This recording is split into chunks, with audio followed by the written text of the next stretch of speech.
जब टूटने लगे हौसले तो बस ये याद रखना, बिना मेहनत के हासिल तक तो ताज नहीं होते। ढूंढ लेना अंधेरों में मंजिले अपने, क्योंकि जुगनू कभी रोशनी के मोहताज नहीं होते। जय हिंद मेरे प्यारे दोस्तों, स्वागत है आपका अपने YouTube चैनल प्रयास एकेडमी में। दोस्तों, सफलता के 3 नियम आज ये याद रखिएगा। सफलता के 3 नियम। पहला नियम, खुद से वादा। आज से अपने से वादा ये कर लीजिए कि इस वर्ष जितने भी वैकेंसी का आपका फॉर्म भरा है सिलेक्शन लेना है। दूसरा नियम, मेहनत ज्यादा। और तीसरा और अंतिम नियम, मजबूत इरादा। इन तीनों अगर नियम का पालन कर लिया तो सिलेक्शन आपका कदमों में आ जाएगा। सिलेक्शन 100% होगा, इसको आपसे कोई छीन नहीं सकता है। चलिए शुरू करते हैं आपका डे 3 की क्लास परसेंटेज का। इन 2 क्लास में आपने बेहतर तरीके से सीख चुके होंगे कि परसेंटेज का मतलब कैसे होता है, छोटे छोटे सवालों में परसेंटेज का नियम कैसे लगते हैं, कैसे नहीं लगते हैं। चलिए शुरू करते हैं। पहला क्वेश्चन आपके सामने इस प्रकार है, यदि जल कर में 20% की वृद्धि होने पर उसकी खपत 20% कम कर दी जाए तो उसके कुल व्यय में कितने प्रतिशत का बदलाव होगा?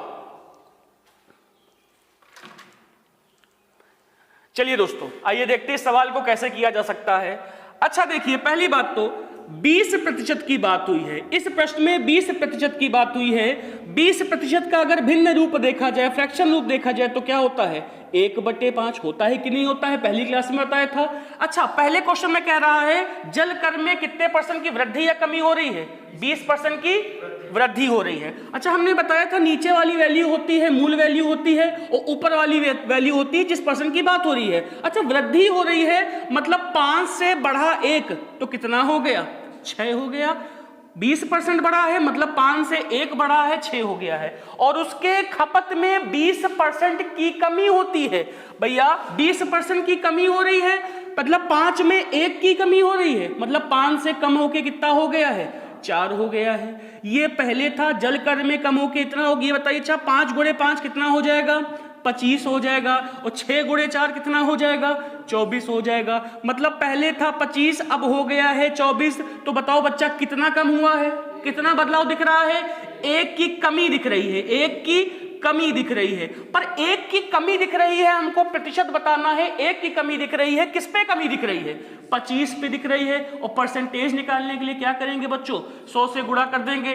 25 चौके 100, मतलब आंसर क्या आया है? 4% की कमी हुई है। नोट कर लीजिए सवाल को। तो दोस्तों, अगला सवाल यह है, एक दुकानदार किसी वस्तु की कीमत 20% बढ़ाकर अंकित करता है। यदि उस पर 10% की छूट देकर वह बेचना चाहे तो बताइए उसे कुल सौदे में कितने प्रतिशत की हानि अथवा लाभ हुआ? तो उसे कुल सौदे में कितने प्रतिशत की हानि अथवा लाभ हुआ? चलिए दोस्तों देखते हैं। पहले प्रश्न में कह रहा है कितने % बढ़ाकर अंकित करता है? 20% बढ़ाकर अंकित करता है। 20% का फ्रैक्शन वैल्यू बच्चों कितना? 1/5। अच्छा, बढ़ाकर अंकित कर रहा है मतलब 5 में 1 बढ़ाकर अंकित कर रहा है, मतलब कितना होगा? 6 होगा। फिर सौदे में उसे 10% की छूट देता है। 10% का मतलब कितना होता है? 1/10। मतलब 10 का सामान 1 छूट देकर बेच रहा है, मतलब कितने का बेच रहा है? 9 का बेच रहा है। हाँ या ना? 10 गुणे 5 कितना होगा? 50 होगा। 9 गुणे 6 कितना होगा? 54 होगा। मतलब जब सामान बेचा 50 का सामान कितना का बिक गया? 54 का बिक गया। कितने का लाभ हुआ उसे? 4 का लाभ हुआ। पर हमको रुपया नहीं बताना है, प्रतिशत बताना है। 4 का लाभ हुआ है, किस पे लाभ हुआ है? 50 पर हुआ है। और प्रतिशत निकालने के लिए गुणा 100 कर देंगे। 50 दूना 100 और 4 दूनी 8% का लाभ हुआ है। नोट कर लीजिए। चलिए दोस्तों, ऐसा ही अगला सवाल लिखिए। आयत की लंबाई में 10% की वृद्धि की गई और चौड़ाई में 20% की वृद्धि की गई। तो बताइए उसके क्षेत्रफल में कितने प्रतिशत का परिवर्तन होगा? तो बताइए उसके क्षेत्रफल में कितने प्रतिशत का परिवर्तन होगा। सेम सवाल है, पर उससे पहले हम आपको बताना चाहते हैं ये आयत क्या होता है, रेक्टेंगल क्या होता है। आयत की प्रॉपर्टी ये होती है इसकी आमने सामने की भुजा बराबर होती है। अगर ये आपकी लंबाई है तो ये भी क्या होगी लंबाई, ये चौड़ाई है तो ये क्या होगी चौड़ाई, होगी। तो ये बताइए इसका क्षेत्रफल क्या होगा बच्चों, लंबाई गुणे चौड़ाई, होगी कि नहीं होगी। अच्छा ये बताइए लंबाई में कितने प्रतिशत की वृद्धि हुई है, 10% की वृद्धि हुई है, और चौड़ाई में कितने % की वृद्धि हुई है, 20% की वृद्धि हुई है कि नहीं हुई है। अच्छा ये होता है लंबाई गुणे चौड़ाई बराबर क्षेत्रफल, होता है कि नहीं होता है, होता है, ठीक है। तो ये बताइए लंबाई में, अच्छा 10% का मतलब कितना होता है 1/10, और 20% का मतलब कितना होता है 1/5, होता है कि नहीं होता है। अब ये देखिए लंबाई गुणे चौड़ाई बराबर क्षेत्रफल होता है। लंबाई में वृद्धि हुई है, मतलब पहले लंबाई थी 10, 10 में 1 की वृद्धि हो गई, तो पहले लंबाई थी 10, 10 में 1 की वृद्धि हो गई, तो अब लंबाई कितनी हो गई 11 हुई कि नहीं हुई। चौड़ाई में 20% की वृद्धि हुई थी, मतलब पहले थी चौड़ाई 5, 5 में 1 की वृद्धि हो गई, चौड़ाई बच्चा कितनी हो गई 6 हो गई कि नहीं हो गई। अच्छा अगर ये देखा जाए ये पहले के था और बदलने के बाद नया ये आया कि नहीं आया, तो भैया लंबाई और चौड़ाई में रिश्ता होता है गुणनफल का। तो पहले लंबाई और चौड़ाई गुणा किया तो क्षेत्रफल कितना बन के आ रहा था 50 आ रहा था। जब बदलाव हो गया है 10%, 20% लंबाई चौड़ाई क्रमशः बढ़ी है, तो नया क्षेत्रफल कितना बन के आया है 66 बन के आया है। तो बच्चा ये बताओ 50 से क्षेत्रफल 66 हो गया है, कितना बढ़ा 16 बढ़ा, किस पे बढ़ा 50 पे बढ़ा, और परसेंटेज निकालने के लिए गुणा 100 करेंगे, 50 से 2 बार काटेंगे तो उसके क्षेत्रफल में कितने प्रतिशत का बदलाव आएगा 32% क्षेत्रफल बढ़ जाएगा कि नहीं जाएगा, बोलो भाई, नोट कर लीजिए। चलिए दोस्तों अगला क्वेश्चन लिखते हैं। आयत की लंबाई में 37.5% की वृद्धि की जाती है और चौड़ाई में 20% की कमी कर दी जाती है, तो बताइए उसके क्षेत्रफल में कितने प्रतिशत का परिवर्तन होगा। तो बताइए उसके क्षेत्रफल में कितने प्रतिशत का परिवर्तन होगा। आइए क्वेश्चन देखते हैं। दोस्तों लंबाई में 37.5% की इस बार वृद्धि देखी गई और चौड़ाई में कितने % की कमी देखी गई है 20% की कमी देखी गई ना। अच्छा बच्चा आपने 20% तो बड़ी इजी से बता दिया गुरुजी, 20% का फ्रैक्शन वैल्यू कितना होता है 1/5 होता है।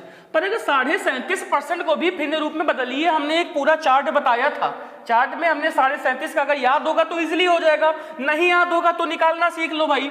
37 दूना कितना होता है 74, 74 एक कितना होता है 75/2, 75/2 पर परसेंटेज भी संग है। परसेंटेज का मतलब क्या होता है बटे 100 होता है। 25 से काटेंगे कितनी बार जाएगा 25 या 75 और 25 अट्ठे मतलब 37.5% का फ्रैक्शन रूप कितना होता है 3/8 होता है कि नहीं होता है। अच्छा फिर हमको आयत की बात हुई है, लंबाई गुणी चौड़ाई बराबर क्षेत्रफल होता है। लंबाई में वृद्धि हुई है, मतलब पहले लंबाई थी 8 में 3 की वृद्धि हो गई, कितनी हो गई लंबाई 11। चौड़ाई में कमी हुई है, पहले चौड़ाई थी 5 में 1 की कमी हो गई, कितनी हो गई 4। तो भैया देखो पहले क्षेत्रफल कितना था 8 पंचे 40, अब जब परिवर्तन हुआ क्षेत्रफल कितना हो गया 44। कितने की वृद्धि देखी गई क्षेत्रफल में 4 की देखी गई, किसमें देखी गई 40 पर, और परसेंटेज निकालने के लिए गुणा 100 कर दिया गया। 1 0 से 1 0 कटा, 4 से 4 कटा, तो क्या देखा आपने क्षेत्रफल में कितना प्रतिशत की वृद्धि हुई 10% की वृद्धि देखी गई। उम्मीद करते हैं सबको अच्छे से समझ में आ रहा होगा, नोट कर लीजिए। अगला सवाल वर्ग का आ गया है। किसी वर्ग की भुजाएं 40% बढ़ाई जाएं तब उसके क्षेत्रफल में कितने प्रतिशत का परिवर्तन होगा। अब जान लीजिए वर्ग की प्रॉपर्टी क्या होती है। वर्ग मतलब होता है स्क्वायर की ये प्रॉपर्टी होती है, इसकी चारों भुजाएं बराबर होती है और प्रत्येक कोण कितने डिग्री का होता है 90 डिग्री का होता है। अगर चारों भुजाएं बराबर हैं तो ये भी भुजा ए होगी, ये भी भुजा ए होगी, ये भी भुजा ए होगी, ये भी भुजा ए होगी कि नहीं होगी। तो बच्चों इसका क्षेत्रफल कितना होगा भुजा स्क्वायर। या बात समझ में आ रही है, एक आप मान कुछ भी रख सकते हैं। अच्छा परिमाप क्या होता है बच्चा ये बताओ। परिमाप होता है इसकी बाउंड्री कवर करना। अच्छा, अगर बाउंड्री में आपको तार बिछाना होगा तो कितनी लंबाई कवर करना होगा? ए ए ए ए, कुल कितने ए? 4 ए। तो परिमाप इसका कितना हो जाएगा? 4 ए या 4 गुणे भुजा। ये होता है इसका परिमाप होता है। अच्छा, ये बताइए वर्ग की भुजा में कितने प्रतिशत की वृद्धि देखी गई? कितने? 40% की वृद्धि देखी गई। 40% का भिन्न रूप कितना होगा? बोलो भाई, 40% का भिन्न रूप कितना होगा? अरे भाई, अगर 20% का, अच्छा आपने क्या देखा, 20% का भिन्न रूप कितना होता है? बोलो भाई, आपने अभी किया ना, 20% का भिन्न रूप कितना होता है? 1/5। तो 40% का भिन्न रूप अच्छा कितना गुना है? 2 गुना है। तो इसका भिन्न रूप भी 2 गुना होगा, तो कितना हो जाएगा? 2/5 होगा कि नहीं होगा? ओरली भी कर सकते थे। तो इसका भिन्न रूप होगा 2/5। अच्छा, भुजा में वृद्धि हुई है 40% की, मतलब पहले भुजा थी 5, अब कितनी हो गई है? 5 में 2 बढ़ गई है, कितनी हो गई है? 7 हो गई है। तो हमको क्षेत्रफल निकालना है, और क्षेत्रफल क्या होता है? क्या होता है क्षेत्रफल? भुजा का स्क्वायर होता है। तो 5 का स्क्वायर निकालेंगे, कितना हो जाएगा? 25 हो जाएगा। और 7 का वर्ग करेंगे, कितना हो जाएगा? 49 होगा कि नहीं होगा? तो क्षेत्रफल में कितने की वृद्धि देखी गई? बोलो भाई, 25 से हो गया 49, कितने की वृद्धि देखी गई है? कितने की? भाई घटाइए, ये कट कर देना। तो 25 से हो गया 49, कितने की वृद्धि देखी गई है?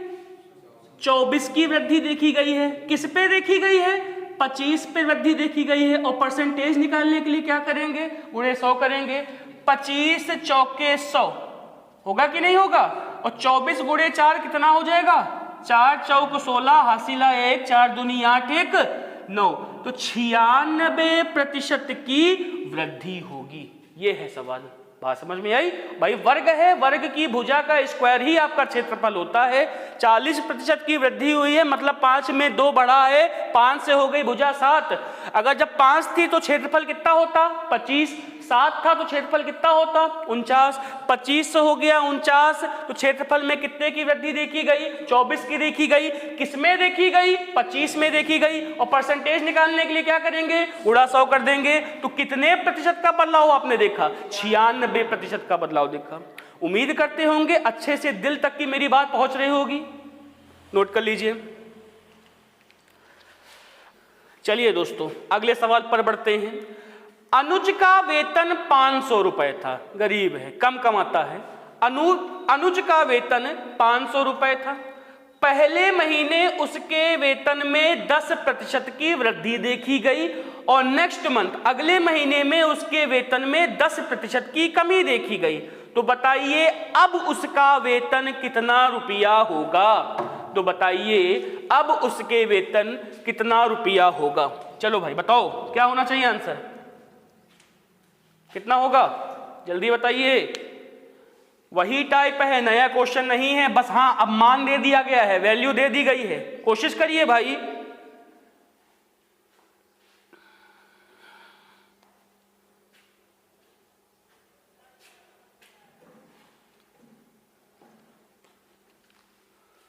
चलिए देखिए। अच्छा, पहले महीने में, पहले माह में उसके वेतन में क्या देखा? 10% की वृद्धि देखी गई। और अगले माह में उसके वेतन में क्या देखा गया? 10% की कमी देखी गई। अच्छा, 10% का मतलब होता है 1/10। बार बार लिखने की आवश्यकता ना पड़े, एग्जाम में डायरेक्ट करिएगा। पहले महीने में 10% की वृद्धि देखी गई, मतलब 10 से वेतन कितना हो गया? 11। अगले वेतन माह में 10% की कमी देखी गई, मतलब 10 से वेतन कितना हो गया? 9 हो गया है। अच्छा, यहां गुणा किया तो आपने देखा कितना?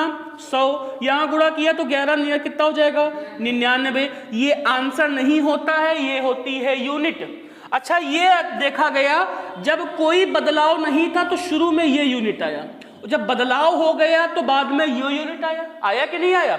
तो शुरू में आपका अगर 100 यूनिट है, मतलब 100 है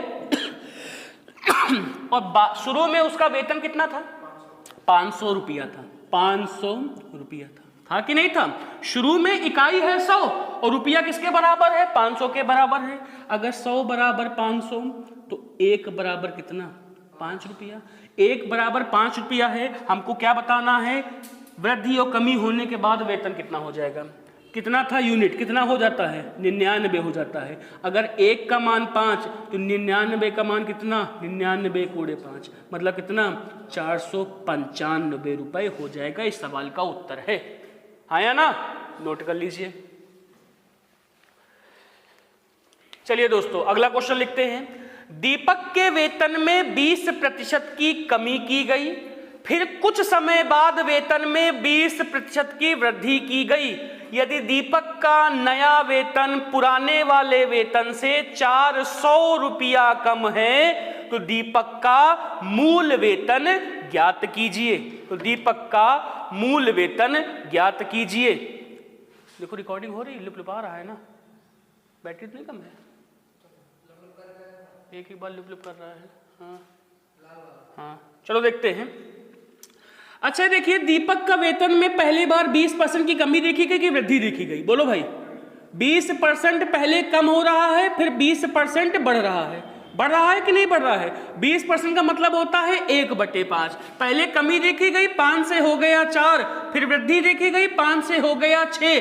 5 गुणे 5 कितना होगा? 25 होगा। 6 गुणे 4 कितना होगा? 24 होगा। यह है पुराने वेतन की यूनिट, यह है नए वेतन की यूनिट, हाँ या ना?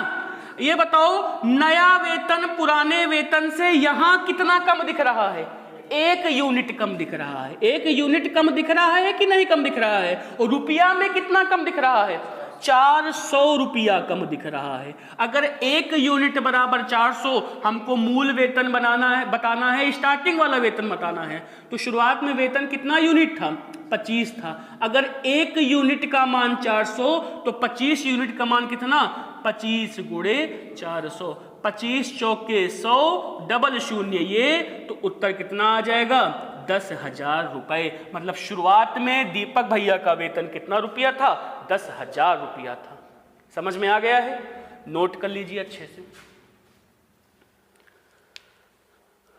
चलो दोस्तों, आज आपने सीखा जब 2% ऊपर या नीचे होते हैं, जब एक बार बढ़ोतरी होती है या कमी होती है, 2 बार की बात देखी गई।